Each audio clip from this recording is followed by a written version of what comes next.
Buongiorno, buongiorno, ben ritrovati con Focus TG, sempre in diretta. Vediamo le notizie di cui ci occuperemo oggi. C'è tantissima cronaca. Kevin Anghele, queste sono notizie pubblicate dalla prima pagina del Gazzettino, trovato morto il patrigno dopo l'incidente fatale del 22enne in fuga dai carabinieri, senza patente, con l'hashish in auto, è scappato per non essere denunciato di nuovo. Ci collegheremo col nostro inviato tra pochissimo. E poi l'altra tragedia, sempre dal Gazzettino, Gaia De Gaulle, che è morta a 15 anni per un selfie, si era arrampicata su un pilone di un ponte sul Piave, è stata travolta da un masso. Malore per la mamma che è ricoverata. Sentiremo i dettagli in diretta tra pochissimo. Intanto andiamo a Mestre da Ilaria Marchiori e da Alberto Pivetta per la parte tecnica, perché è arrivata una notizia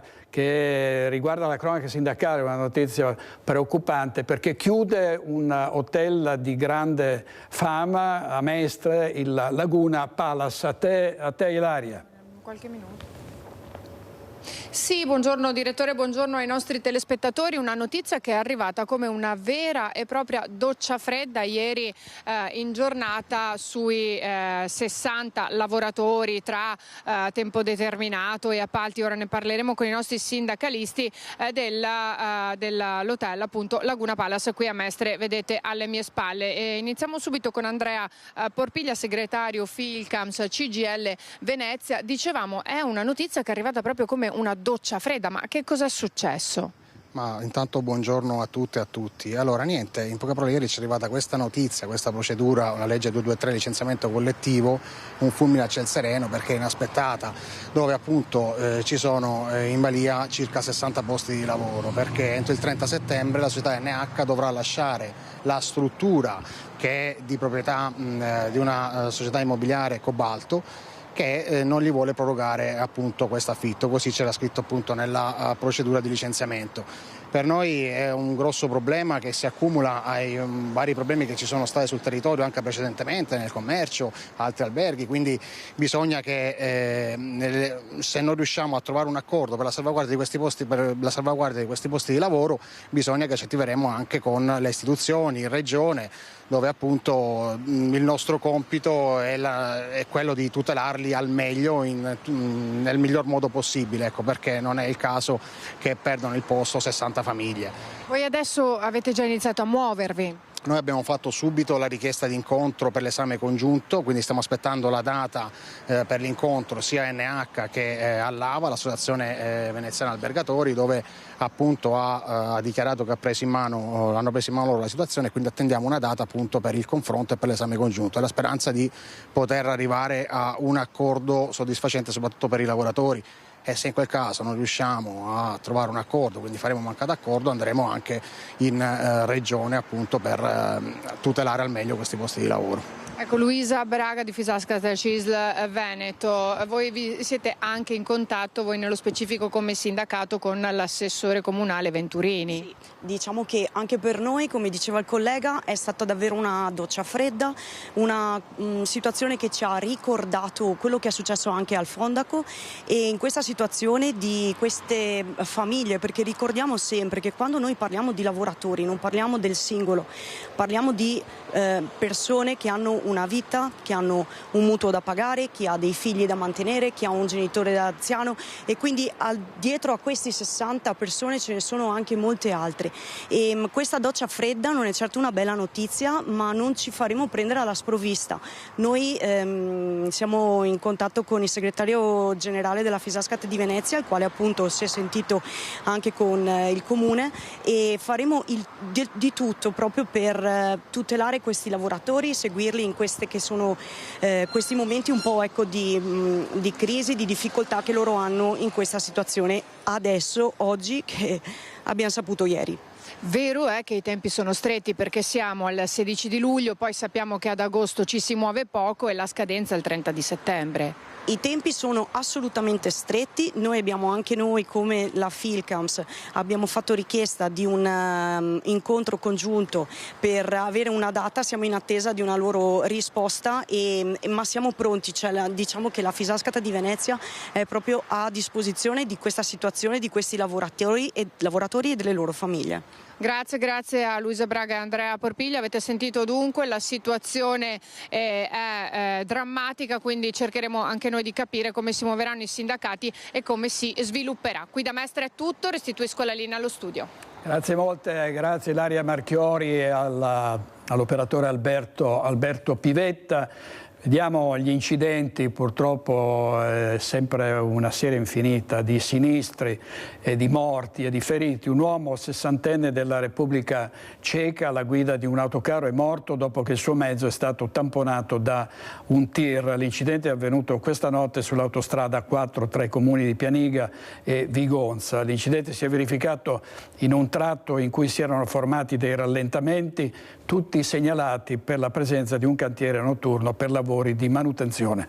Sul posto, oltre alla Polstrada, il centro operativo delle autostrade ha inviato le squadre dei Vigili del Fuoco e i propri ausiliari della viabilità per compiti di assistenza e segnalazione. L'intervento ha permesso di rimuovere i mezzi e di riaprire le corsie di marcia entro l'una di notte. Le code non hanno superato i 2 chilometri e siamo comunque sempre sulla 4 in uno dei tratti maledetti dove questi incidenti si ripetono da molti anni.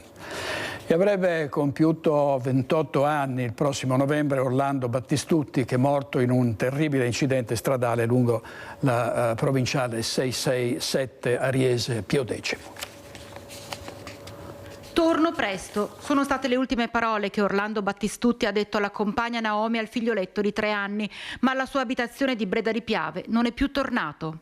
E proprio in questo punto ci troviamo lungo la provinciale 667 via Kennedy a Vallà di Riese Pio X, proprio qui che ha perso la vita Orlando Battistutti, 28 anni, residente a Breda di Piave. L'uomo viaggiava al volante della sua Volkswagen Golf assieme a un amico di 35 anni residente ad Altivole quando molto probabilmente in fase di sorpasso ha perso il controllo dell'auto. È finito nel fosso dalla parte opposta della carreggiata lungo la quale viaggiava e si è andato a schiantare proprio su quel muretto in cemento prima che l'auto si capovolgesse. Per Orlando Battistutti non c'è stato nulla da fare.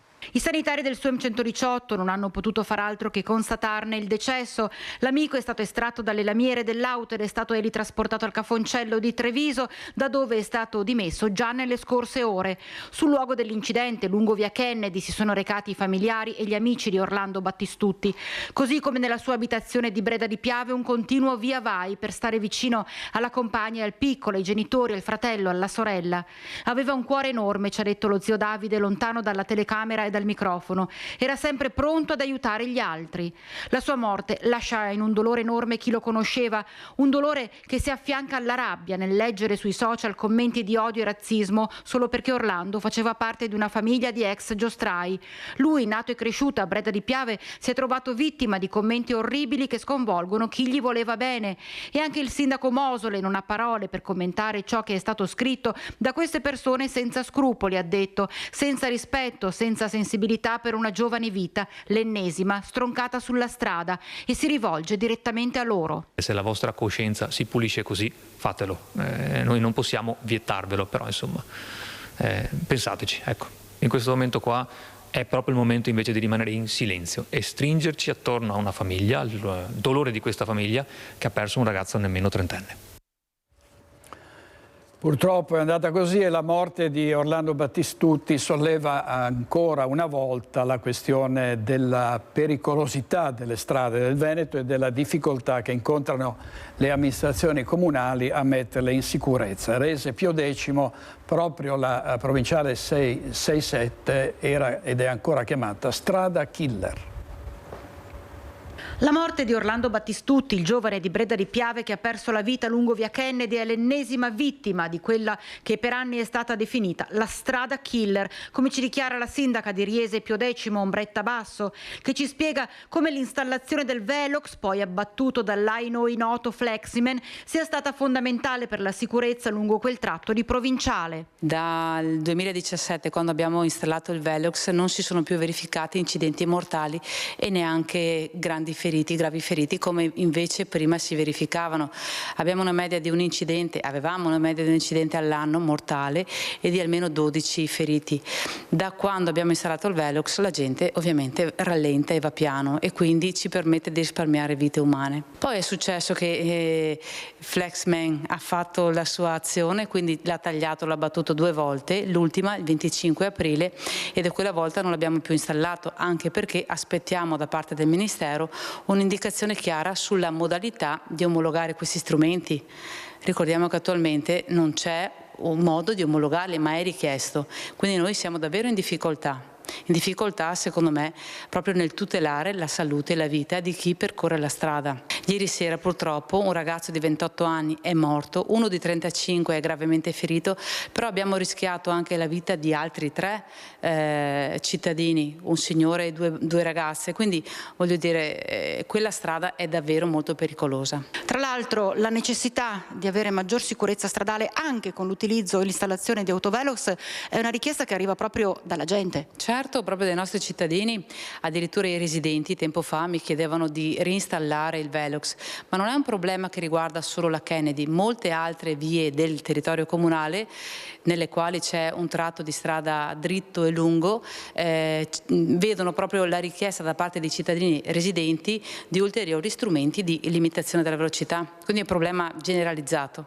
E sentito dalla gente? Sentitissimo, vorrei dire, proprio è un'urgenza e io sono davvero con le mani legate. Servizio di Vanessa Banzato della nostra redazione di Bassano del Grappa. Adesso andiamo in diretta nel Bellunese per la tragedia della quindicenne che è morta schiacciata da un masso, si era arrampicata su un pilone per scattare un selfie. In diretta Tiziana Bolognani con l'operatore Stefano Bozzi. A te Tiziana.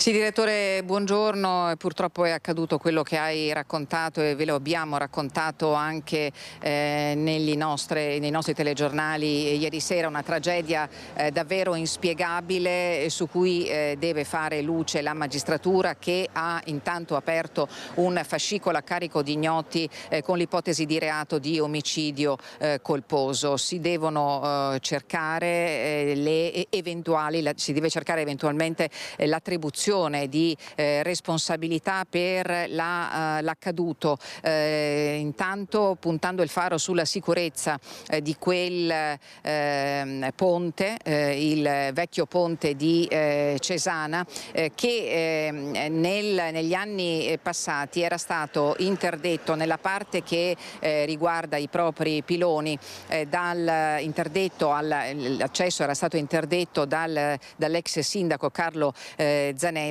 si immagina per questioni di sicurezza. Sulla base di uno di questi piloni ed esclusivamente su uno di questi piloni ci sono ammassati dei grandi sassi con le piene del Piave, con l'apertura della diga di Busche che si trova veramente a pochissimi metri dal pilone, con l'apertura, ecco, quella zona lì viene sovente sommersa dall'acqua, e quindi il fatto che la ragazza che si stava arrampicando abbia perso l'equilibrio, sia scivolata, e che questo masso di fatto l'abbia travolta, potrebbe essere legato anche alla sicurezza proprio di quella zona. Il fatto è accaduto nel pomeriggio di ieri.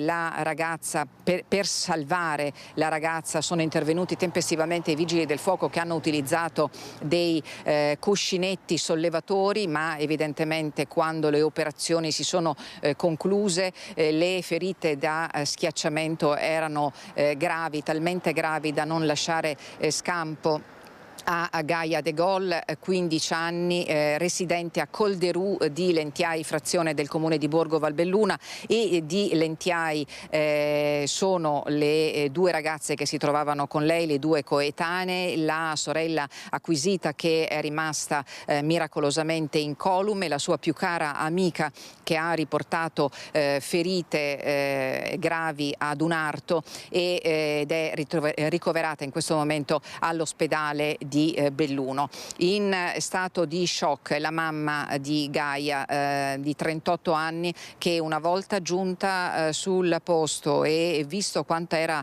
accaduto è stata colta da malore, in questo momento è assistita dagli psicologi operativi attivi per il sostegno all'ospedale di Feltre.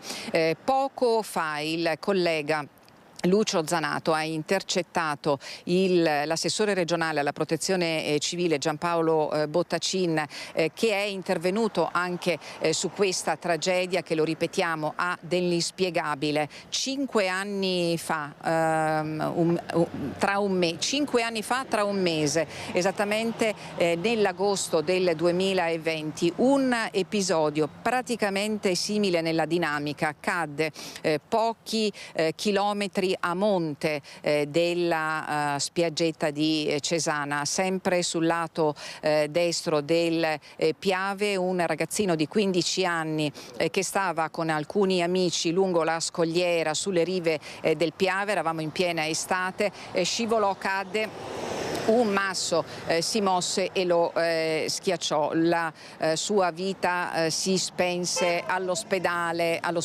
di Belluno. Un parallelismo che davvero fa raggelare il sangue se pensiamo per l'appunto a quanto accaduto ieri. E allora vi lascio all'intervista all'assessore regionale Giampaolo Bottacin, dopodiché la linea può tornare allo studio.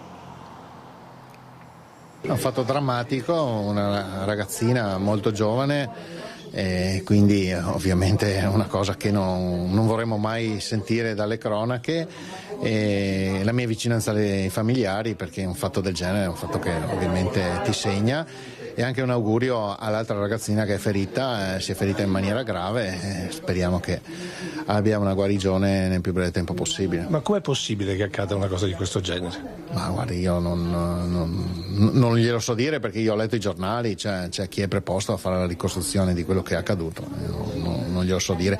Ho visto che ci sono state ipotesi di vario tipo, però ripeto, io non ero là, non sono stato, ci sarà chi poi dovrà fare la ricostruzione, quindi verificheranno le cause, le motivazioni, come è accaduto. Va ricordato insomma che il Piave può anche erodere, non è un fiume stabile, di conseguenza ogni angolo può essere pericoloso.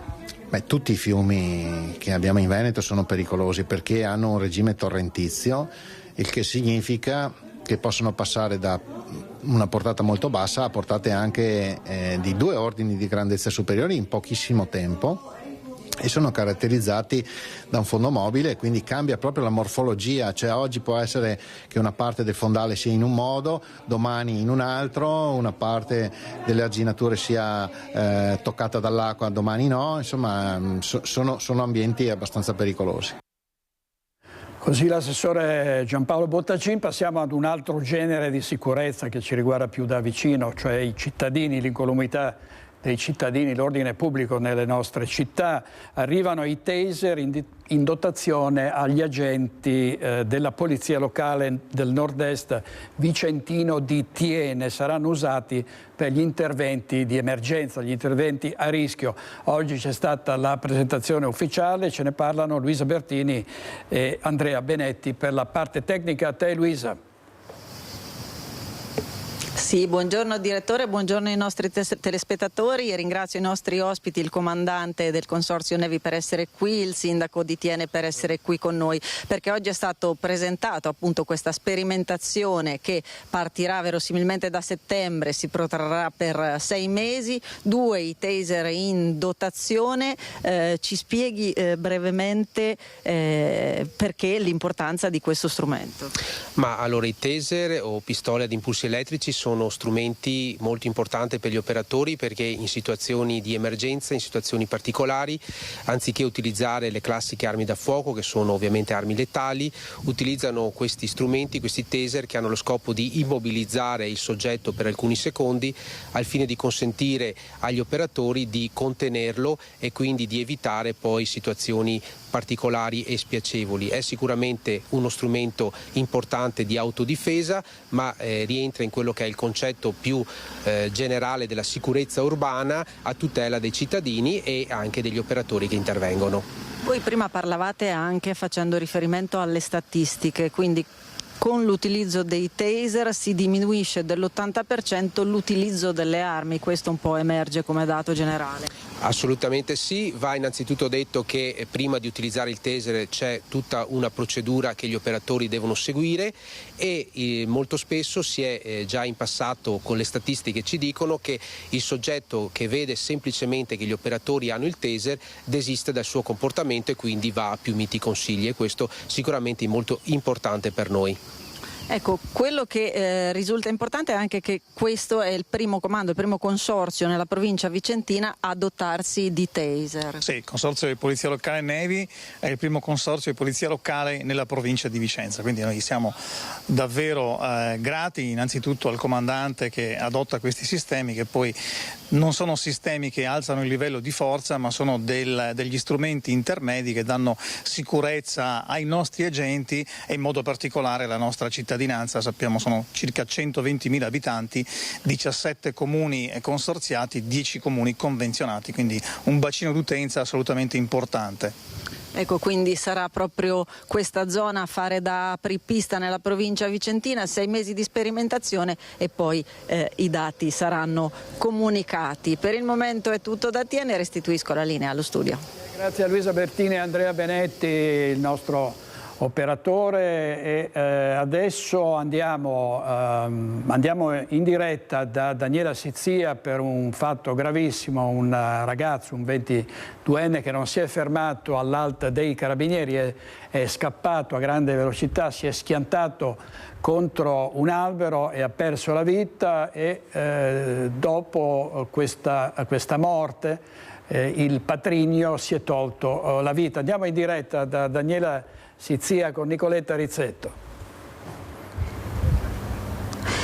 Buongiorno direttore, buongiorno ai telespettatori. Sì, noi siamo fuori dal comando provinciale dei Carabinieri di Treviso, lo hai detto tu, una tragedia immensa quella accaduta ieri, con una vita, giovanissima vita spezzata, un giovane Kevin Angele, 23 anni, che non si è fermato all'Alta dei Carabinieri e poi è accelerato, è partito, si è schiantato contro un platano con l'auto spezzata in due e un groviglio di lamiere. Purtroppo nulla da fare per questo giovane. Poi la doppia tragedia, perché poche ore dopo è stato trovato privo di vita a casa, nella sua casa a Oderzo, il patrigno del giovane. Una famiglia, come potete capire, davvero distrutta. In poche ore la mamma del ragazzo ha perso il figlio, ha perso anche il compagno, che non ha lasciato nessun bigliettino, nessun biglietto per spiegare il gesto, anche se insomma potete capire, insomma, è morto un ragazzo di 23 anni, ci sono indagini in corso da parte dei Carabinieri per capire la provenienza della droga. Sono stati trovati circa 7 panetti all'interno dell'auto, tra l'interno dell'auto e fuori nell'asfalto per terra. Non solo, ma sono stati anche trovati dei bilancini di precisione. Comunque vi sentiamo ora il servizio del nostro Christian Arboit, che ha ripercorso questo gravissimo incidente di ieri con le testimonianze di chi ha visto questa macchina a folle velocità. Una bomba ho sentito, che mettere male finestre. Un'auto letteralmente spezzata in due, un giovane sull'asfalto, pezzi di carrozzeria ovunque. Non sono nemmeno le 8 del mattino quando in via Corrado Gini a San Giovanni di Motta di Livenza scatta la mobilitazione. C'è un giovane da salvare. Si tratta di Kevin Angele, 23 anni, originario del posto ma residente a Pordenone. I sanitari fanno di tutto per rianimarlo, ma il ragazzo muore poco dopo sull'ambulanza che lo sta trasportando. all'ospedale di Oderzo, troppo gravi le ferite riportate nella carambola letale. Ho visto che era per terra, buttato per terra, dopo mi ha mandato tutti indietro, però la macchina veniva molto forte, cioè una gran velocità. Chi lo ha visto passare veniva come minimo a 200 la macchina.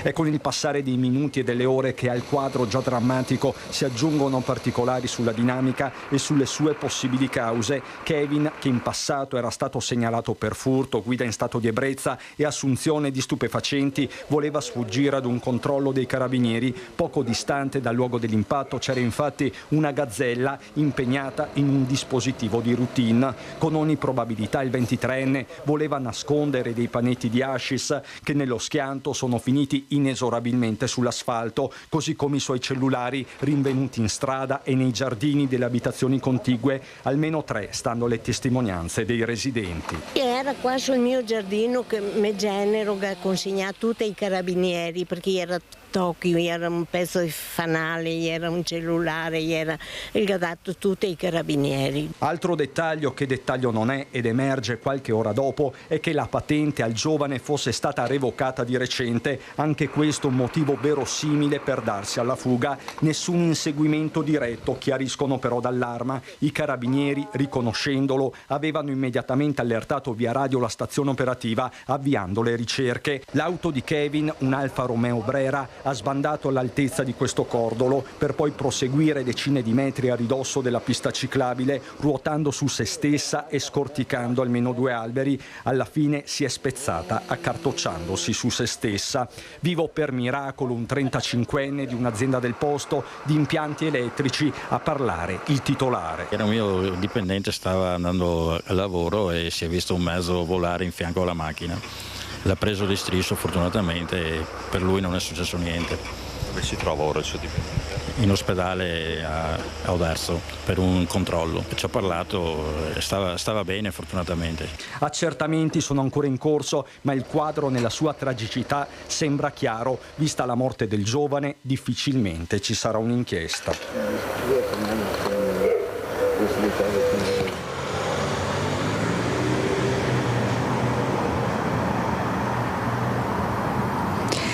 Fuggito insomma il ragazzo, il 23enne, probabilmente perché aveva questi panetti di hashish in macchina.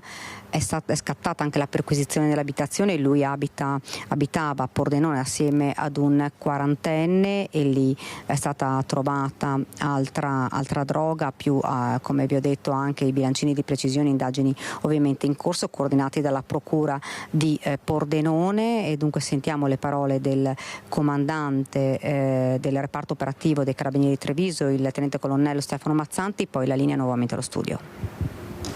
Comandante, davvero una tragedia. Avete trovato della droga sulla strada ma anche in casa, quanto in totale? Sì, allora a seguito dell'incidente sono stati poi rinvenuti alcuni panetti di hashish e un quantitativo di marijuana all'interno del bagagliaio e sparsi sulla strada. Poi la successiva perquisizione nel luogo dove il ragazzo risiedeva insieme a un altro suo coinquilino abbiamo trovato dell'altro stupefacente che adesso stiamo vagliando sulla sua disponibilità. In totale che quantitativo era? Parliamo di circa 900 grammi di hashish e circa 300 grammi di marijuana. Dal profilo però non emerge un profilo criminale del ragazzo? No, su questo stiamo facendo degli accertamenti. Comunque insomma il ragazzo aveva delle segnalazioni, però nessuna condanna e erano comunque segnalazioni amministrative, non penali.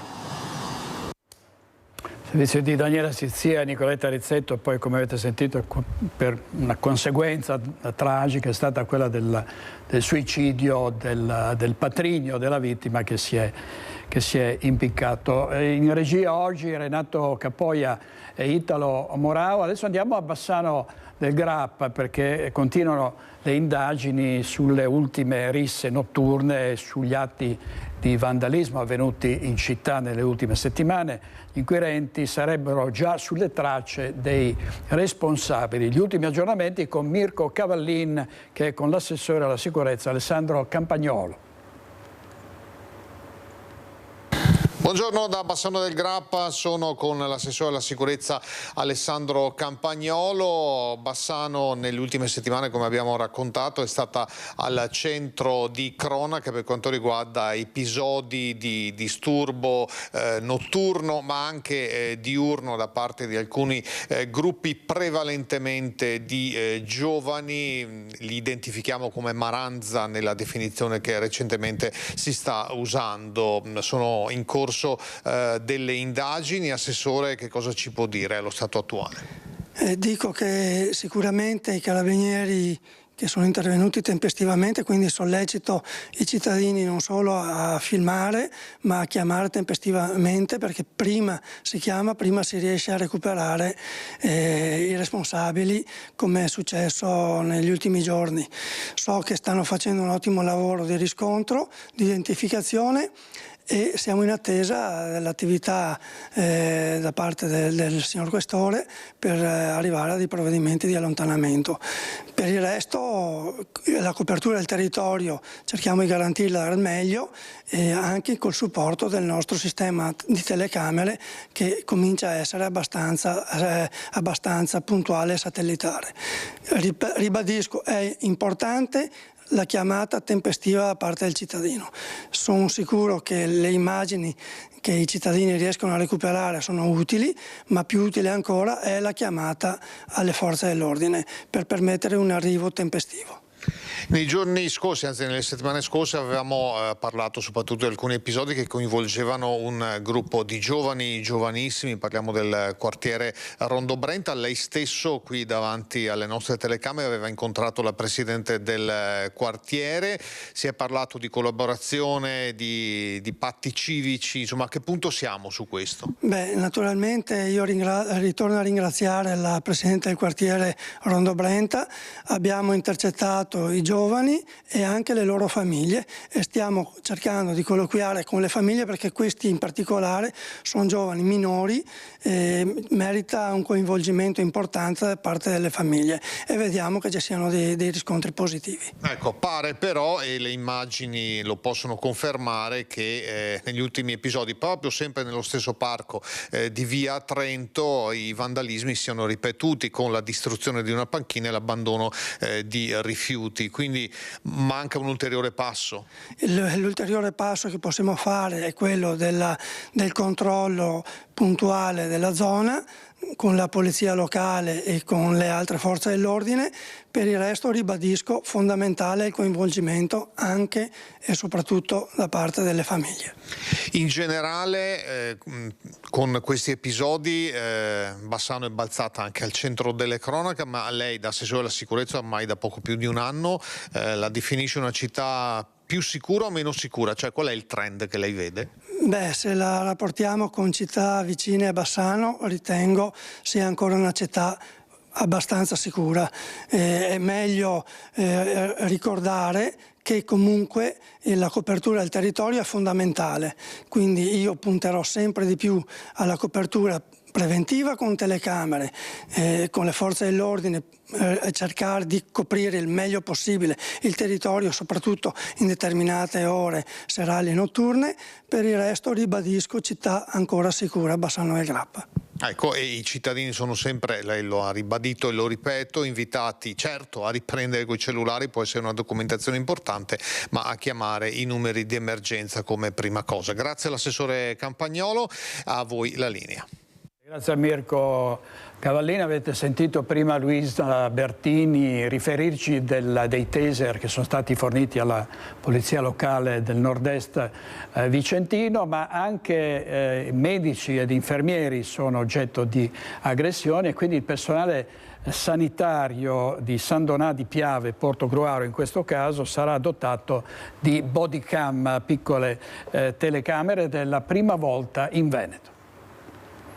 In ambito medico e sanitario, il personale dell'accettazione triage nei pronto soccorso è tra i più esposti ad episodi di aggressione, e per la prima volta in Veneto delle bodycam, cioè delle piccole telecamere indossabili, sono in dotazione in via sperimentale al personale dell'accettazione triage dei pronto soccorso di San Donà di Piave e di Portogruaro. Sono dispositivi indossabili che servono per registrare video e audio, li attiviamo nel caso di utenti aggressivi al triage.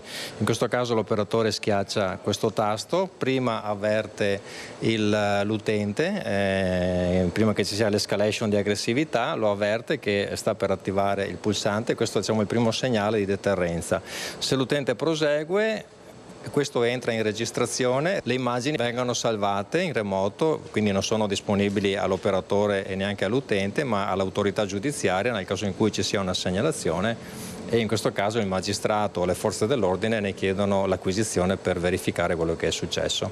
L'ULSS 4 Veneto Orientale è la capofila di un progetto che, conclusa la fase sperimentale, potrà essere esteso al resto della regione.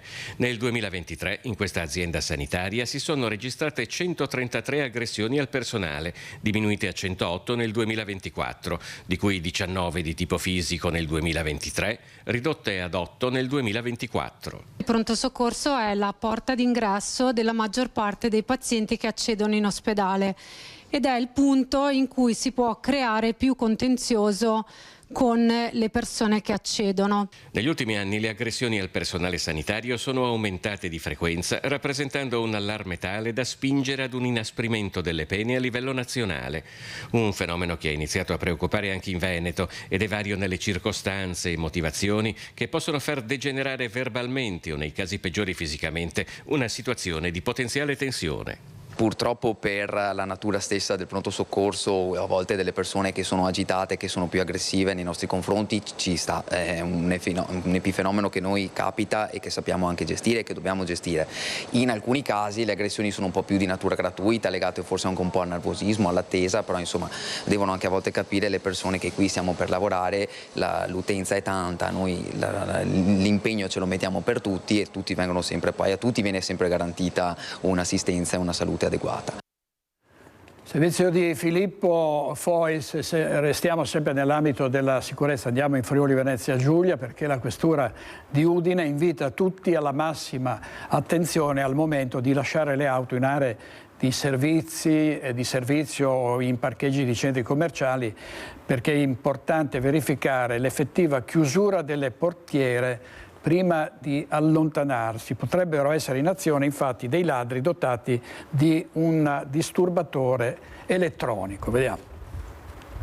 Un 25enne, un 30enne e un 37enne di origine straniera sono stati denunciati dalla Polizia di Stato di Udine per ricettazione e porto abusivo di armi e oggetti atti ad offendere. Lo scorso mercoledì, mentre su un'auto a noleggio percorrevano la A23 da nord a sud, spiega la questura, avevano transitato e sostato in modo sospetto in ogni area di servizio.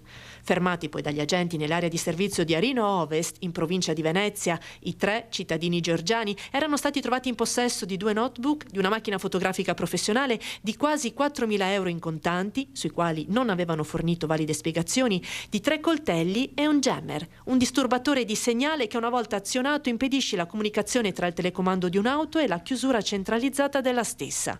I computer e la macchina fotografica sono poi risultati essere stati prelevati da alcune auto in Toscana, in aree di servizio lungo la A1. La Polizia di Stato raccomanda a tutti gli automobilisti in sosta in aree di servizio, parcheggi di centri commerciali o attrazioni turistiche di verificare di aver effettivamente chiuso le portiere dell'auto prima di allontanarsi dal mezzo. Il jammer è essenzialmente un disturbatore di segnale. I malviventi, azionando questa sorta di telecomando, sembra una power bank, interrompono il segnale dalla chiave all'autovettura, impedendo così all'automobilista di chiudere la macchina. Quello si allontana per andare all'autogrill piuttosto che nel negozio e loro, indisturbati, aprono la portiera e rubano quello che hanno lasciato incautamente sui sedili. Servizio della nostra redazione di Udine, ancora cronaca, restano molto gravi le condizioni del 17enne padovano precipitato da un balcone di un appartamento a Corfù in Grecia, dove era in vacanza con degli amici. Un volo sanitario potrebbe riportare il giovane in Italia. Una vacanza tanto sognata, a lungo pianificata, che si è trasformata in tragedia per un 17enne di Padova e i suoi amici a Corfù. Il ragazzo giovedì notte, mentre si trovava nell'appartamento che aveva affittato con alcuni compagni di classe, è precipitato dal balcone del secondo piano, riportando vasti traumi alla testa. Ora il giovane studente, ricoverato in gravissime condizioni all'ospedale dell'isola greca, meta gettonata per le vacanze. I genitori sono arrivati pochi giorni fa per stare accanto al figlio, sperando in un miglioramento. Nel frattempo le autorità greche stanno indagando sull'accaduto, che al momento resta avvolto dal mistero. Sembra che a dare l'allarme siano stati gli amici, ma non è chiaro se il 17enne fosse solo sul balcone. A quanto pare il ragazzo, mentre gli amici si stavano preparando all'interno, era uscito sul balcone. Sembra si sia sporto per salutare delle ragazze, perdendo l'equilibrio e precipitando. Ricostruzioni che al momento non trovano conferme. Le indagini sono avvolte nel massimo riservo e anche al padre, noto avvocato padovano, non vengono fornite informazioni sulla dinamica dell'incidente. Quel che è certo è che il 17enne ha riportato un trauma cerebrale grave e le prossime ore sono cruciali per l'andamento del suo quadro clinico. Lo studente, che frequenta il liceo classico a Padova, era in vacanza con gli amici. Sabato sarebbe dovuto rientrare a casa. Servizio di Valentina Visentin, l'omicidio di Elisa Campeol. La Corte d'Appello di Venezia ha confermato per l'assassino Fabrizio Biscaro 25 anni di carcere. I genitori della vittima: nessuno ci restituirà nostra figlia. Ricorderete, era la ragazza uccisa brutalmente sul greto del Piave mentre prendeva il sole. Elisa Campeol era stata uccisa con 20 coltellate mentre stava prendendo il sole in una spiaggetta in riva al fiume Piave all'Isola dei Morti, in località Moriago della Battaglia, il 23 giugno del 2021. A colpirla ferocemente Fabrizio Biscaro, che dopo averle tagliato un orecchio si era presentato dai carabinieri. Un delitto dettato dalla crudeltà, una mano che ha trucidato la 38enne senza un perché. Dopo la condanna a 25 anni di carcere, la sentenza è stata confermata alla Corte d'Appello di Venezia. Biscaro, il 40enne di Colsamartino, rimarrà in carcere a Verona. Il suo avvocato, Rosa Parenti, aveva chiesto di poter far accedere l'imputato ad un percorso di giustizia riparativa, ma il giudice ha negato questa possibilità.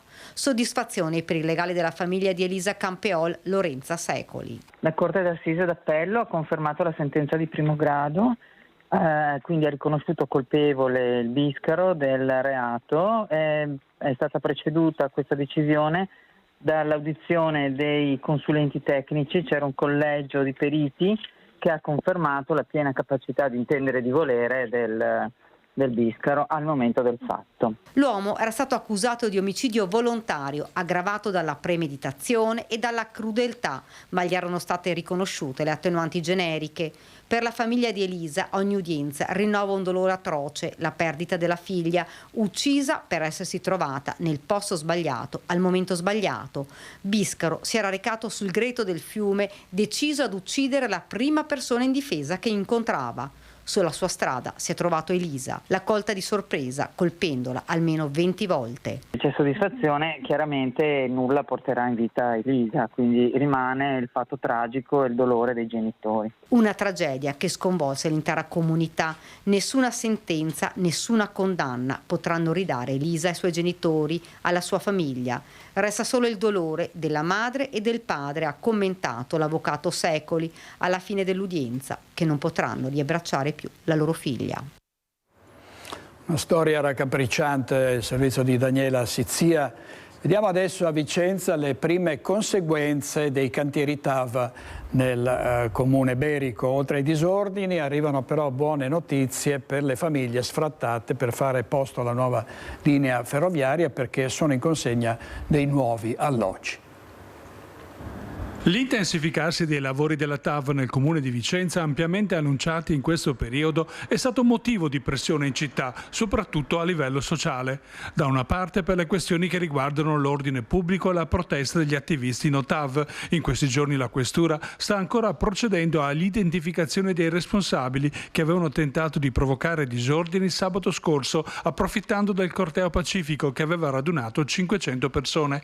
Al Bosco di Caalte alcuni manifestanti incappucciati associati avevano tentato di rimuovere le transenne a protezione dell'accesso al cantiere, che era stato sgomberato martedì scorso. Una buona notizia riguarda invece alcuni inquilini sfrattati dalle palazzine destinate ad essere abbattute a San Lazzaro per fare posto alla nuova infrastruttura ferroviaria. Molte famiglie non erano riuscite a trovare alloggi alternativi a costi sostenibili. Il problema era stato portato all'attenzione del prefetto, che aveva mediato con Iricav e il comune di Vicenza. In questi giorni sono in consegna i primi 6 degli 11 appartamenti di emergenza abitativa messi a disposizione del comune e ristrutturati a tempo di record da MCPS. Appartamenti ERP che la Regione del Veneto ha permesso di aumentare proprio per fare fronte a questa specifica emergenza. A consegnare le chiavi ai primi inquilini l'assessore competente Matteo Tosetto. Con una settimana di anticipo oggi stiamo consegnando i primi 6 appartamenti degli 11 nuclei familiari interessati dalle sfrattatità. Un importante lavoro fatto tra istituzioni guidato dal prefetto di Vicenza, qui ringraziamo, dal contributo economico di Iricav. 11 appartamenti di nostra proprietà vengono ristrutturati e messi a disposizione di queste famiglie. 6 dei quali appunto troveranno spazio in queste settimane e gli altri 5 entro il 18 di agosto. Un protocollo importante che risponde a un problema altrettanto complesso. Servizio di Daniele Garbin, e intanto sono arrivati a Bruxelles per difendere il futuro dell'agricoltura. Sono i giovani agricoltori di Coldiretti Veneto, protagonisti di un flash mob che è stato organizzato davanti alla sede della Commissione europea contro i probabili tagli alla politica agricola comune annunciati da Ursula von der Leyen.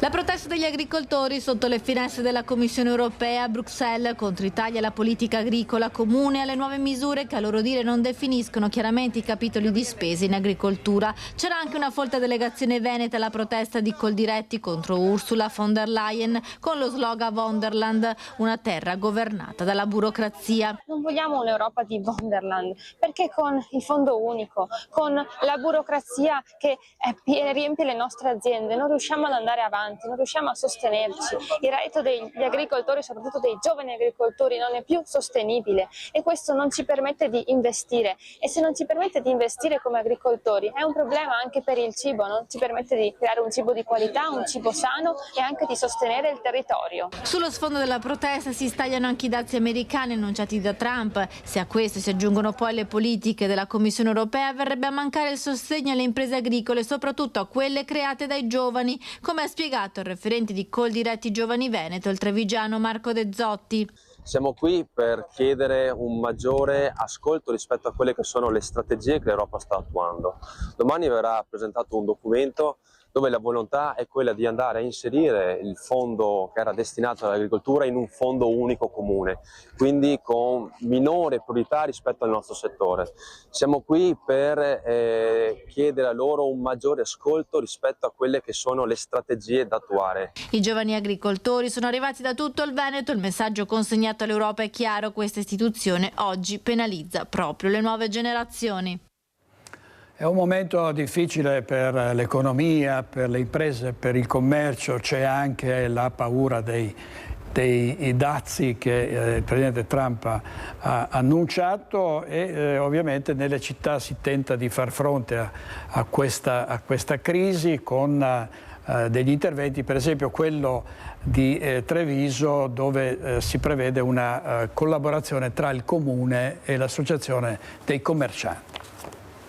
Un progetto di sostegno al commercio di prossimità e di rigenerazione urbana che ha visto la sinergia tra Comune di Treviso e Ascom, progetto che ha coinvolto 6 imprese della città. 6 aziende che nel totale hanno investito 300.000 euro, hanno goduto di un contributo regionale di 177.000 euro e su questo dobbiamo fare un evidente ringraziamento alla Regione che ha portato dei fondi europei a disposizione delle imprese. E una parte di queste le imprese le hanno dedicate ad investimenti sulla città, quindi su ciò che stava fuori della propria attività. Ed è proprio questa la novità dell'iniziativa, che ha coinvolto anche cittadini e quartieri, rafforzando il legame tra attività commerciali e benessere urbano. Il portale Treviso per te e l'integrazione con la nuova versione della Treviso App sono il fondamento dell'iniziativa, che si è concretizzata in eventi, laboratori, concerti per animare i quartieri con 4 appuntamenti. È il lavoro lavoro di un anno, dice Rosanna Vettoretti, che così risponde alle polemiche degli ultimi mesi sul suo assessorato. L'esempio di quella che è la collaborazione e la sinergia tra associazioni di categoria e amministrazione comunale lo si è vista proprio oggi con questo progetto portato a terra dopo un anno di lavoro. Ricordiamo che è metà del progetto, entro l'anno presenteremo l'altra metà del progetto, quindi poi sono proprio i fatti che raccontano e non le parole.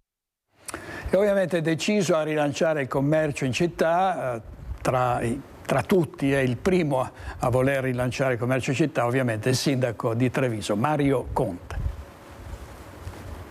Noi dobbiamo attivarci da un punto di vista del marketing territoriale e credo che questa applicazione Treviso per te, che si integra nella app di Treviso, Treviso App, che invito tutti a scaricare perché è gratuita, è uno strumento per andare a prendere i nostri cittadini e fargli conoscere quelle che sono le opportunità di una città e dei suoi quartieri. Oggi noi dobbiamo affrontare dei nemici nel mondo del commercio che sono l'e-commerce e i centri commerciali, e per far questo dobbiamo attrezzarci con i loro strumenti, che sono un canale di informazione, di marketing come il portale, e soprattutto facilitare l'accesso alla città e ai servizi correlati come i parcheggi. Solo così riusciremo a far fronte alla competitività che hanno i centri commerciali, ma soprattutto le piattaforme internet. Ecco, noi vogliamo far tornare la gente ad acquistare nelle botteghe, perché riteniamo che il presidio sociale,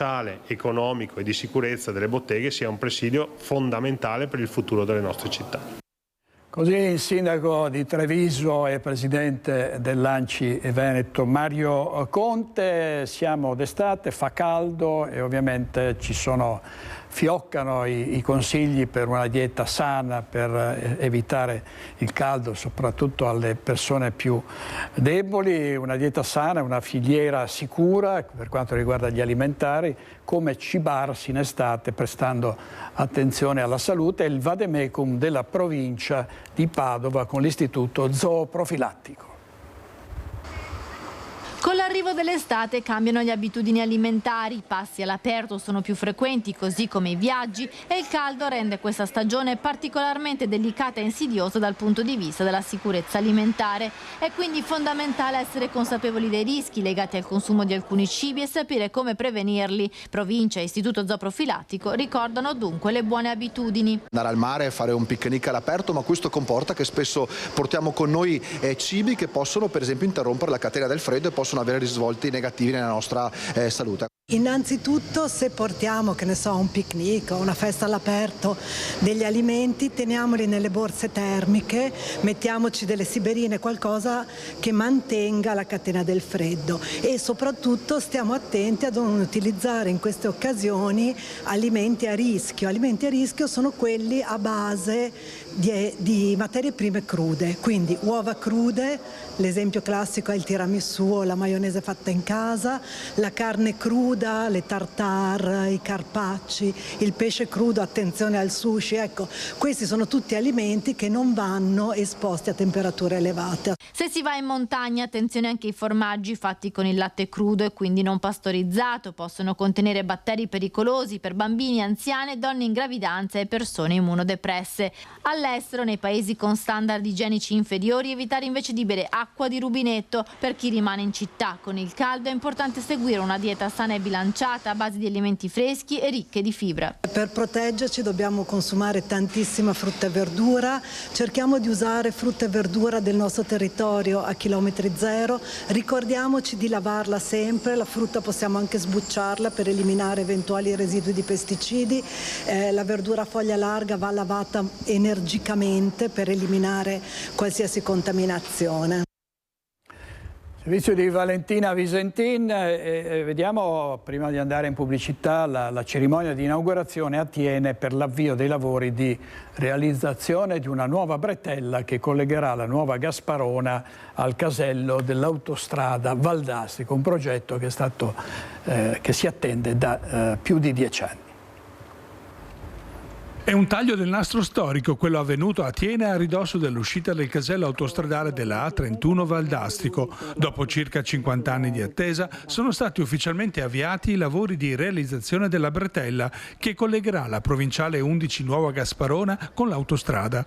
Una infrastruttura relativamente breve, visti i soli 1350 metri di lunghezza, ma molto complessa da realizzare, visto l'obiettivo di ottenere il minore impatto ambientale possibile. È un'opera che noi aspettavamo dal 1975, che devo ringraziare tutte le amministrazioni comunali che si sono succedute nel tempo, però la svolta definitiva è stata data dal 2022, quando il colloquio con A4 è diventato davvero importante e quindi si è potuti procedere al progetto esecutivo. Quindi oggi non si parte con il progetto esecutivo, si parte proprio con la Ruspa a realizzare quest'opera, che è importante perché ci toglierà sicuramente il traffico nella zona industriale di Thiene, e quindi la bretella servirà per portare mezzi pesanti ma anche auto dal casello autostradale di Thiene direttamente all'SP 111 della Nuova Gasparona, quindi verso Bassano. È stato necessario un investimento di oltre 35 milioni di euro, interamente sostenuto dal gruppo A4 Holding,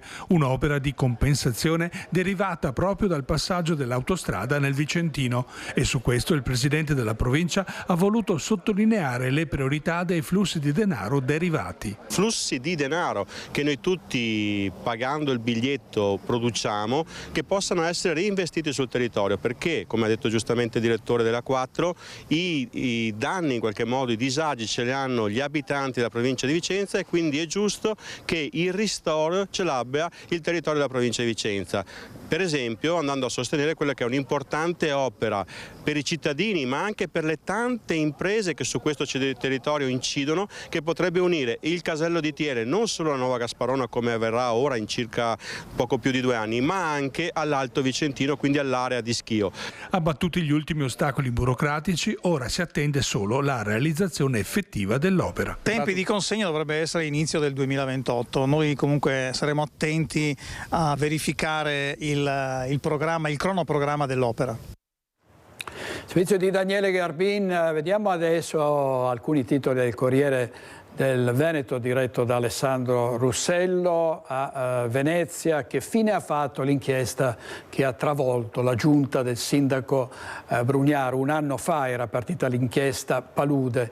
E poi nuovo piano del credito dalla regione, 344 milioni per generare 1,7 miliardi, ma ora una banca veneta. Negli ultimi 10 anni, si legge nel sommario, la regione ha stanziato 1,2 miliardi alla voce credito alle imprese, gran parte sono fondi europei e nazionali utilizzati fino all'ultimo cent. Ora il nuovo piano.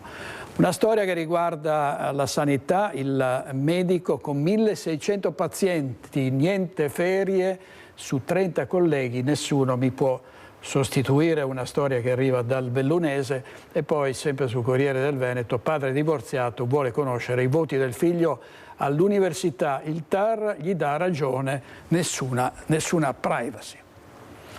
Andiamo in pubblicità con i nostri registi Renato Capoi e Italo Morao. Torniamo subito, parleremo di politica, anche perché tra mezz'ora parte il vertice a Roma tra i leader del centrodestra sulle regionali del Veneto. State con noi.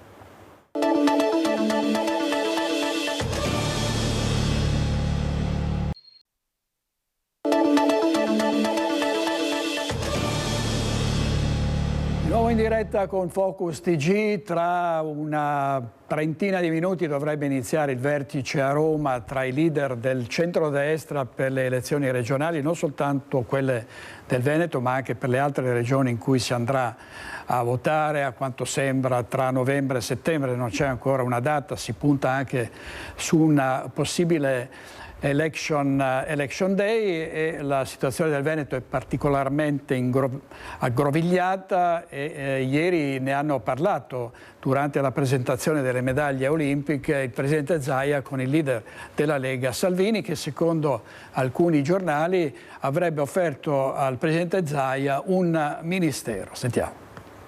Salvini ha detto che è qui anche per parlarne rispetto al tavolo di domani, è già una notizia convocata domani per il futuro del Veneto.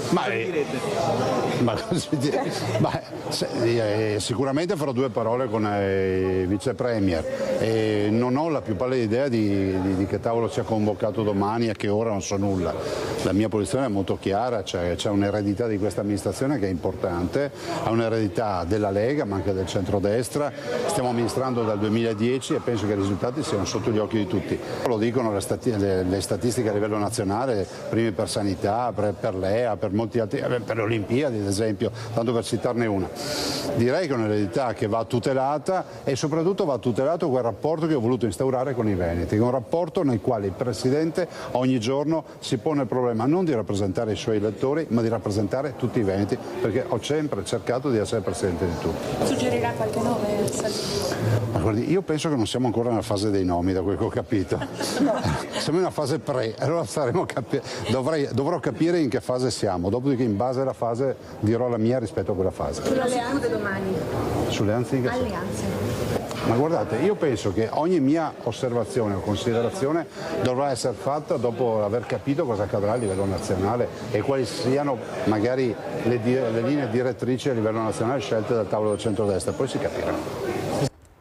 E ieri era presente per la presentazione delle medaglie olimpiche anche Salvini, che ha ammesso rispetto alle domande dei giornalisti di volere e di dover parlare con il presidente Zaia, incontro che è avvenuto ma sembra abbastanza fugacemente poco prima che Salvini lasciasse Cabalbi. Vediamo, sentiamo cosa. Ministro, a chi diamo la prima medaglia? Zaia?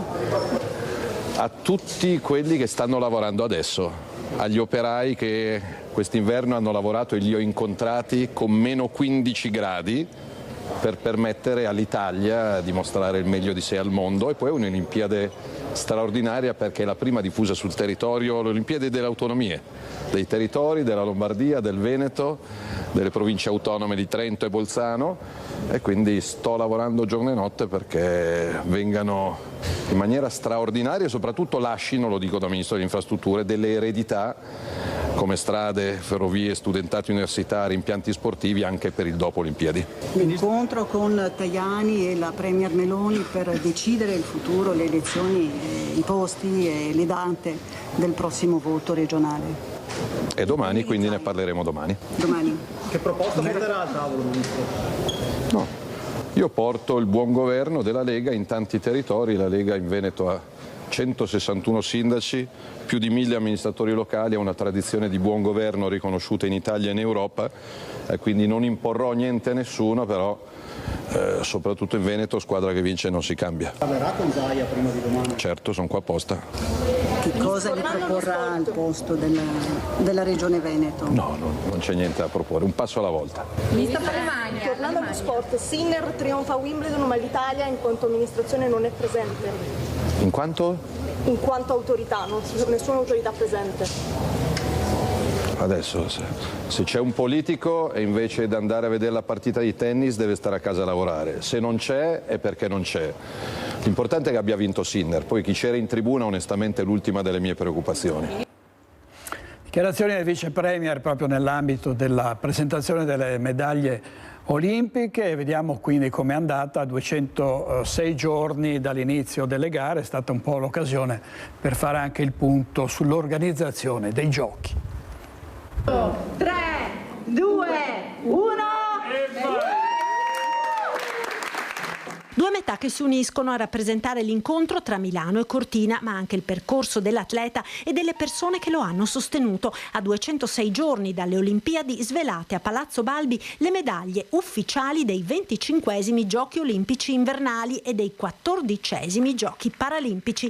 1146 su 195 eventi, quelle che verranno assegnate. Grande l'emozione per chi le medaglie le ha vinte ed ora ne è madrina. Io ho sempre seguito molto lo svelamento tanto delle medaglie in tutte le Olimpiadi, perché da atleta comunque quando c'è lo svelamento delle medaglie cominci un po' a sognartela al collo, ecco, quindi c'è proprio quel click che dici ok, ci siamo, sono arrivate le medaglie, vuol dire che adesso entriamo proprio nel vivo della competizione e i sogni si accendono e quindi per un atleta significa tanto. Emozione anche per la campionessa paralimpica di Riese X, Francesca Porcellato, 12 Paralimpiadi e 14 medaglie portate a casa. Io, a dir la verità, non le volevo vedere finché non me le mettevano al collo. Io non le ho mai guardate prima, ho sempre cercato, e poi erano dappertutto, dunque ho sempre cercato di non guardarle perché io volevo l'emozione pura quando avrei visto la mia,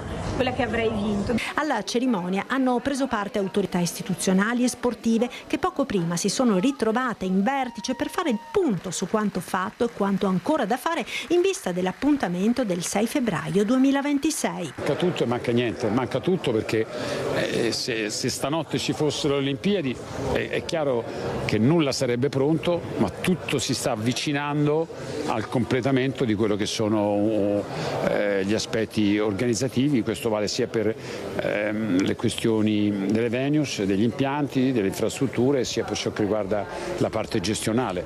Ottimista il ministro delle infrastrutture Salvini. Arriveremo perfettamente puntuali, anche se quando questo governo si è insediato abbiamo trovato dei ritardi perché evidentemente non tutti avevano lo stesso approccio a delle Olimpiadi che porteranno 5 miliardi di ricchezza sul territorio, porteranno milioni di turisti, porteranno miliardi di telespettatori. E così il ministro sulla situazione della viabilità per Cortina con l'Alemannia alle prese con le continue chiusure per frana. Ne ho parlato questa mattina con l'amministratore delegato di ANAS che rivedrò alla fine di questa settimana, ci stanno lavorando perché non si può inseguire l'emergenza quotidiana. Ripeto, le Olimpiadi sono fondamentali, però poi è fondamentale la qualità della vita dei cittadini anche a fiacco la spenta, quindi mi sto occupando di questo. Salvini ringrazia tutti coloro che stanno lavorando ai cantieri olimpici, maestranze comprese, ma non fa il nome di Zaia, che rivendica la paternità dei giochi. L'invenzione della candidatura dell'area dolomitica, quindi di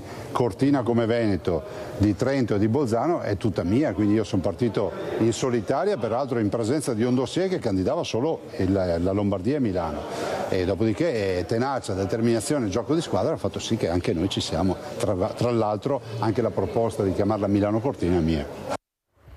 Servizio di Marta Marangona, adesso andiamo in diretta a Campo San Martino da Federico Fusetti e da Cristian Roque Allende per la parte tecnica, perché stanno per scattare le multe fino a 500 euro per chi decide di fare il bagno, un bagno proibito nel Brenta. Federico, a te. Sì, buongiorno direttore, buongiorno ai telespettatori di Focus TG, sono con il sindaco di Campo San Martino, Dario Tardivo, buongiorno. Il Brenta o la Brenta, a seconda dell'interpretazione linguistica che sta alle mie spalle, che vi mostra Cristian Roque Allende, una volta per tutte il sindaco vorrebbe risolvere questo problema della pericolosità del fiume. Non si può fare il bagno, il divieto c'è in tutto il corso del Brenta, eppure molti fanno lo stesso il bagno e proprio nel punto alle nostre spalle le tragedie non sono mancate, ci sono state anche delle persone che hanno perso la vita e quindi anche per questo è pronta un'ordinanza che prevede che cosa, sindaco, e soprattutto perché siete dovuti arrivare a questo? Sì, grazie. Siamo arrivati a questo non per ulteriormente vietare la balneazione nel fiume Brenta, ma per andare a identificare quelle aree specifiche dove è davvero pericoloso. Qui in quest'area sono morte ben 10 persone nel giro di 20 anni, c'è una cifra allucinante che ci impone, grazie anche a un tavolo tecnico, che infatti ringrazio l'assessore Bottaccini, il consigliere regionale Sandonà per il sostegno a questa iniziativa, che mi ha fatto comprendere come serva un'ordinanza sindacale, quindi del sindaco. Questa ordinanza prevede che dal ponte a adesso 200-300 metri a valle sarà il divieto di balneazione con sanzioni che arrivano fino a 500 euro. Era necessario arrivare a questo e in questo modo pensa che si potrà risolvere il problema? Questo è uno strumento importante che viene dato alle forze dell'ordine per poter intervenire in modo diretto sul tema, e credo che porterà decisamente a una soluzione del problema. Già ad oggi, con la sensibilizzazione fatta anche dagli organi di informazione, che ringrazio, e dalle forze dell'ordine intervenute, si è ridotto oltre il 70%, quindi un buon risultato che ringrazio. È il primo sindaco lei che parte su questa strada? Siamo motivati per trovare delle soluzioni. Il tema è complesso perché è un tema che interfaccia la giurisprudenza, le leggi, l'ordinamento, però dobbiamo trovare delle soluzioni. Il buon senso talvolta non basta. Si è parlato anche di comunicazione nel senso di cartelli che spieghino, che quelli in parte poi ci sono anche già e anche in più lingue. Sì, abbiamo cartelli in molte lingue, alcune anche sconosciute per quanto mi riguarda, con caratteri, ideogrammi cinesi, arabi, quindi le indicazioni del divieto e della pericolosità ci sono, però dobbiamo andare oltre, far comprendere che alcune zone specifiche sono pericolose e quindi sono decisamente da non balneare, da non nuotarci, ma proprio per la vita delle persone e dei soccorritori. Dobbiamo pensare proprio veramente alla sicurezza. Ultima cosa, da quando l'ordinanza e se c'è anche un termine finale? L'ordinanza partirà proprio da questo weekend, quindi sabato sarà operativa e durerà per tutta la stagione, diciamo così, estiva, quindi il 30 di settembre.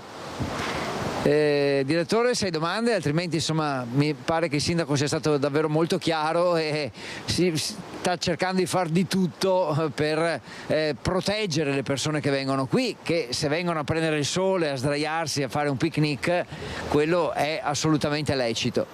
Avete fatto un quadro molto dettagliato, esauriente, grazie Federico, grazie a Cristian Rocche e a Allende per la parte tecnica. Ancora la politica, i giornali nazionali si soffermano su la situazione del Veneto. Vediamo il titolo di Repubblica, sfida, vediamo il titolo di Repubblica, chiedo alla regia, sfida del Kung Fu Panda Manildo, Giovanni Manildo, alla destra. Voglio passare dal Veneto di uno al Veneto di tutti. Il candidato di centrosinistra nella regione che da 30 anni non vota più a sinistra. Racconta il soprannome affibbiatogli quando era alpino, e cioè Kung Fu Panda, e poi dice Zaia ha impegnato solo delle cose che nei sondaggi lo potevano premiare. E proprio a Giovanni Manildo abbiamo fatto un'intervista in esclusiva su Ring l'altro giorno con Antenna 3, l'intervista del nostro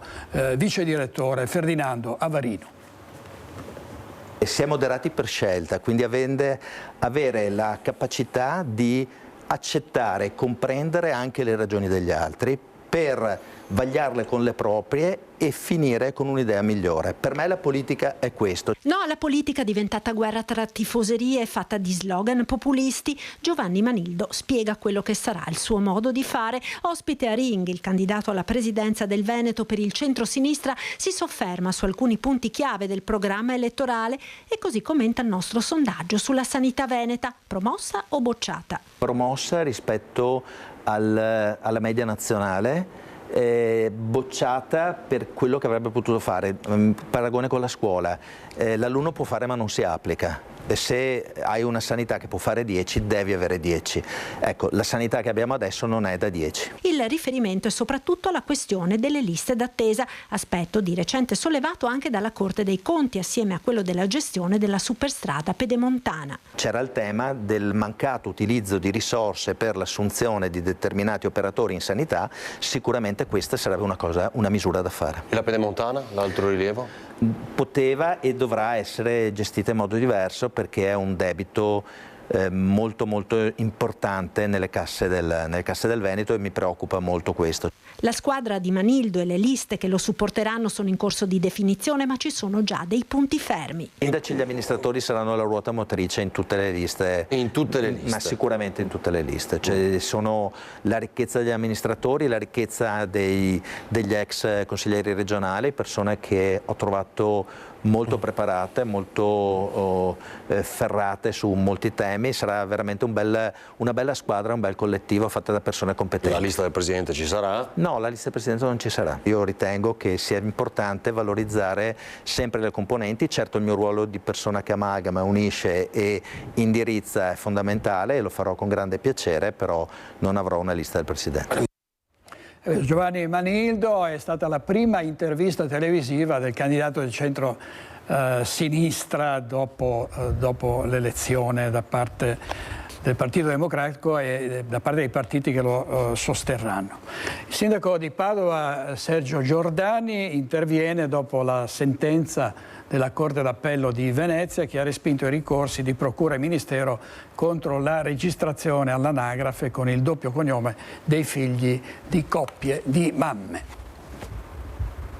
Il pronunciamento della Corte Costituzionale sull'illegittimità della cancellazione del secondo cognome ad una bambina figlia di una coppia di mamme di Lucca aveva mostrato l'uscita dal tunnel anche alle famiglie arcobaleno-padovane, ma ora che la prima sentenza della Corte d'Appello di Venezia arriva nelle scorse ore conferma quella linea, rigettando i ricorsi presentati alla Procura e dal Ministero contro la registrazione all'anagrafe con i cognomi delle due mamme biologica e intenzionale anche per una famiglia di Padova. L'atto di nascita era stato registrato dal sindaco di Padova Sergio Giordani nel 2018, che ha sempre detto di voler tutelare i diritti dei bambini e delle bambine. Grande la soddisfazione per la famiglia di due mamme padovane che nel frattempo hanno avuto un'altra figlia e che ora guardano al futuro con serenità. Ma la soddisfazione è tanta anche per il sindaco Giordani, che dal 2017 non ha mai smesso di registrare all'anagrafe i figli delle coppie di due mamme. Sì, non tanto perché ho vinto in questo caso, ma solo perché è fatto giustizia nei confronti di queste mamme. Ricordo sono 53. È stata una battaglia lunga, difficile, in cui ho avuto anche l'appoggio di tantissime. Per me è motivo di soddisfazione che queste mamme siano state riconosciute un loro diritto, che è importante. E lo ripeto per l'ennesima volta, vedere ogni volta queste mamme felici, con gli occhi che ridevano con questi bimbi, per me era un grande gioia. Ogni volta che venivo qua o andavo all'anagrafe a firmare, per cui sono molto soddisfatto e sereno. Anche la capogruppo PD, consiglio regionale, la padovana Vanessa Camani, è intervenuta sulla vicenda. Di fronte a questo nuovo pronunciamento che stabilisce la legittimità dell'iscrizione all'anagrafe dei figli di due mamme, credo che il solco sia ormai ampiamente tracciato e che risultino del tutto pretestuose e inutili le battaglie legali intraprese dal governo con spirito di pura propaganda ideologica, sottolinea Camani, chiedendo al Parlamento la necessità di legiferare e di riconoscere definitivamente i diritti delle famiglie arcobaleno. È stata riaperta oggi la statale Alemagna 51 che era stata chiusa per via della frana di San Vito di Cadore. Intanto si sta facendo la conta dei danni a Cancia nei pressi di Borca di Cadore. 12 milioni di euro è la richiesta di finanziamento straordinario avanzata dalla provincia di Belluno alla Regione Veneto e alla Protezione Civile dopo la frana che ha travolto Cancia a metà giugno. Fondi che serviranno per completare la messa in sicurezza e ripristinare quanto distrutto. A fare il punto è stato il presidente Roberto Padrin durante la riunione del Consiglio provinciale interamente dedicato al dissesto idrogeologico. Da Palazzo Piloni intanto sono già stati stanziati oltre 2 milioni di euro per gli interventi di urgenza, tra cui lo svuotamento delle vasche di contenimento e la bonifica del Boite, ma, ha detto Padrin, servono risorse e unità di intenti. Dobbiamo veramente tralasciare le polemiche. Io mi rendo conto, c'è una campagna elettorale regionale che arriva, ci sono tante questioni che ovviamente lasciano a tutti in democrazia la possibilità di parlare e io sicuramente non la impedisco, però oggi l'obiettivo principale è la tutela della sicurezza dei nostri cittadini, dei nostri turisti che arrivano nelle Dolomiti e quindi questa diventa la priorità. In sintesi, se qualcuno ha soluzioni concrete le porti al tavolo, perché, ha detto ancora il presidente della provincia, fa male leggere che i fondi per le Olimpiadi sarebbero sperperati. Si tratta di risorse vincolate, non alternative alla sicurezza e strumentalizzare una tragedia non aiuta nessuno. Dal 2009 a oggi sono stati eseguiti 19 interventi in somma urgenza, ma le risorse sono finite e anche il personale scarseggia. Abbiamo due in organico alla difesa del suolo, 2 persone e questo diventa un problema. Noi abbiamo bisogno di risorse economiche perché dobbiamo anche far fronte a tutte le altre situazioni dell'intera provincia di Belluno. Cancia e San Vito è una parte del territorio bellunese, ma il territorio bellunese è molto fragile. Va da sé che senza una pianificazione strutturale e senza rinforzi la montagna resta un sorvegliato speciale. La prossima seduta del Consiglio provinciale si svolgerà il 29 luglio a San Vito di Cadore, un segno di vicinanza alle comunità colpite. Servizio di Tiziana Bolognani. Adesso vediamo, regia, cos'è che avevamo? Ah sì, è una delibera per lo stato di emergenza a Vicenza, vediamo perché. Era martedì 17 aprile, il giorno della tragedia che ha segnato la Valle del Lagno con il cedimento di Ponte dei Nori e la morte di padre e figlio. Un'ondata di maltempo che ha messo in ginocchio l'Ovest vicentino con infrastrutture distrutte, frane e danni a privati e ad aziende.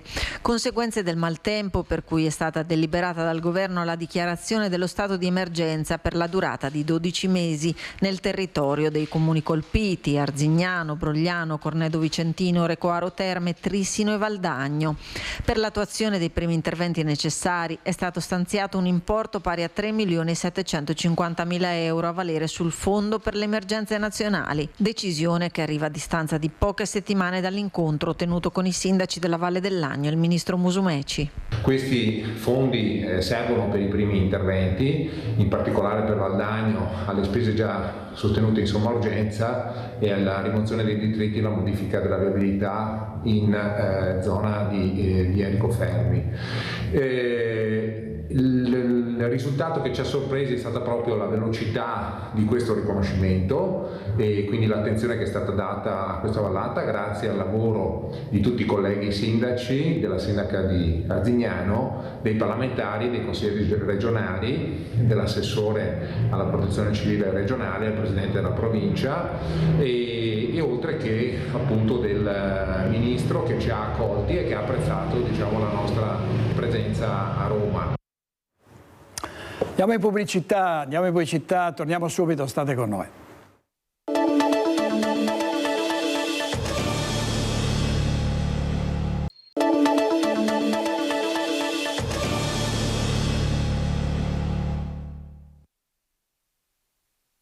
Ovviamente per le decisioni del presidente Trump che ha minacciato dazi del 30%, che sarebbe una tragedia per le esportazioni del Veneto, ne abbiamo parlato nei nostri studi con Matteo Zoppas, presidente dell'agenzia ICE.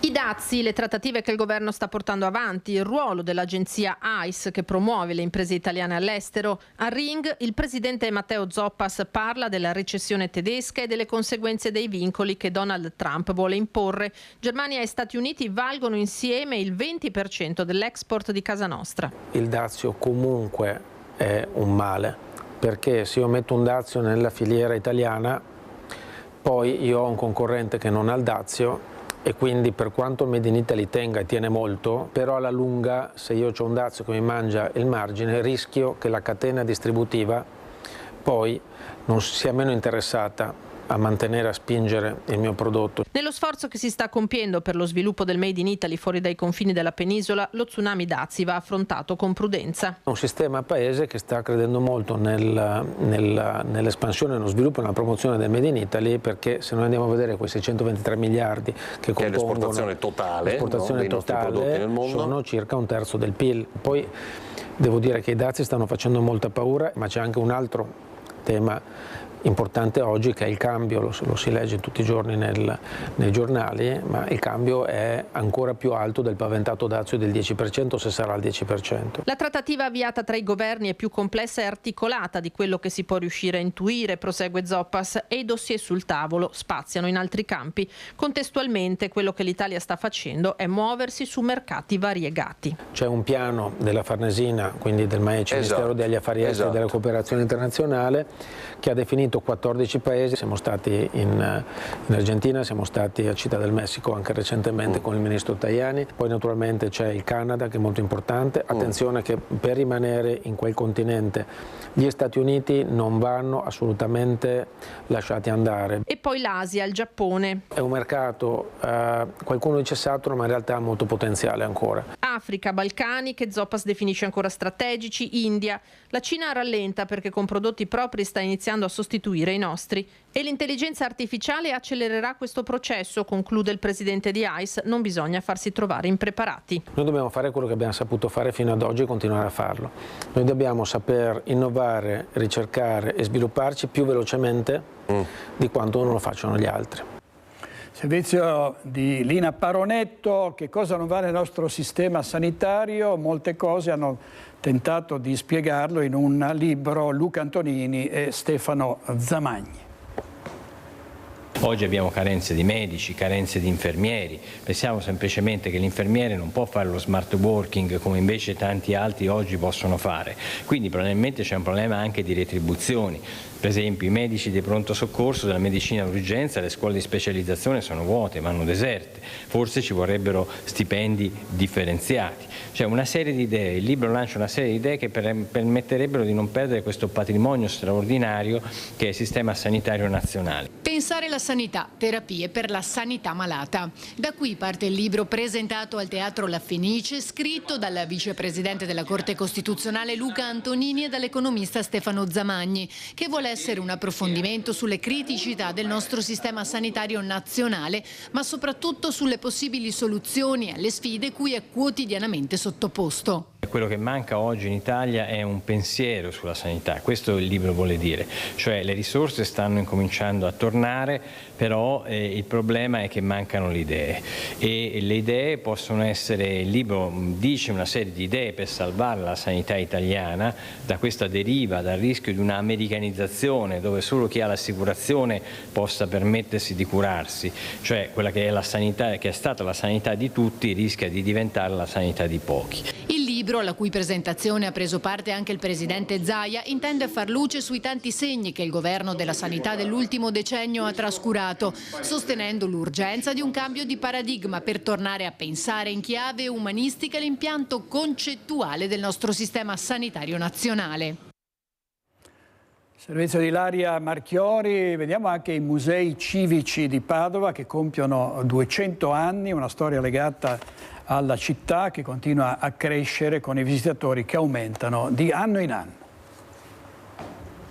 Era a luglio del 1825 quando la raccolta di iscrizioni venetiche, greche e romane esposte nelle logge del Palazzo della Ragione venne dato il nome di Musei Civici di Padova. Il 15 luglio dunque è il 200° compleanno, una lunga storia cresciuta di pari passo con la città che ha visto il passaggio di diverse sedi fino al 1985 quando il museo si è insediato nell'antico convento dei frati eremitani a metà tra la Cappella degli Scrovegni, il gioiello di Giotto e le opere di Mantegna custodite nella vicina chiesa. Una crescita segnata da grandi direttori, ha ricordato l'assessore alla cultura Colasio, che guarda al futuro con l'implementazione di nuovi musei a Padova. Questi grandi direttori, Moschetti, Prosdoci, Migloria, hanno fatto la storia del museo che in realtà in controluce è la storia di una città che progressivamente ha deciso di investire strategicamente sulla città. Nei prossimi 2 o 3 anni Padova avrà non solo il Carrarese, avrà il nuovo museo del precinema, avrà il Tino che diventa un grande museo d'arte contemporanea, quindi questo rapporto nuovo pubblico-privato.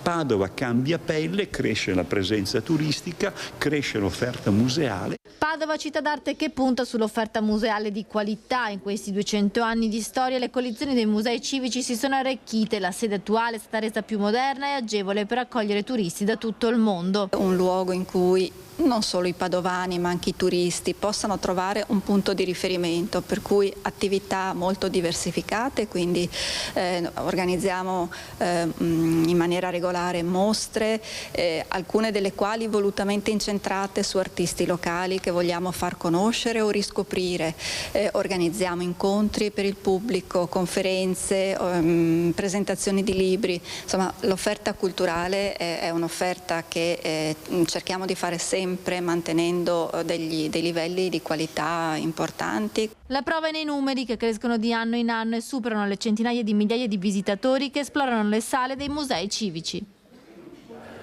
Stasera a Focus parleremo degli esiti del vertice dei leader del centrodestra che è iniziato proprio adesso, vertice sulle regionali del Veneto. Ci saranno Claudio Borgia, Mario Fabris, Paolo Galeano, Barbara Guidolin, Leonardo Padrin, Riccardo Poletto, Giulia Princivalli, Enzo Siviero, Michele Toaldo e Roberto Tonellato. È tutto, grazie per oggi, grazie a Renato Capoi e Italo Morao e ci vediamo stasera alle 21:15. Buona giornata, arrivederci.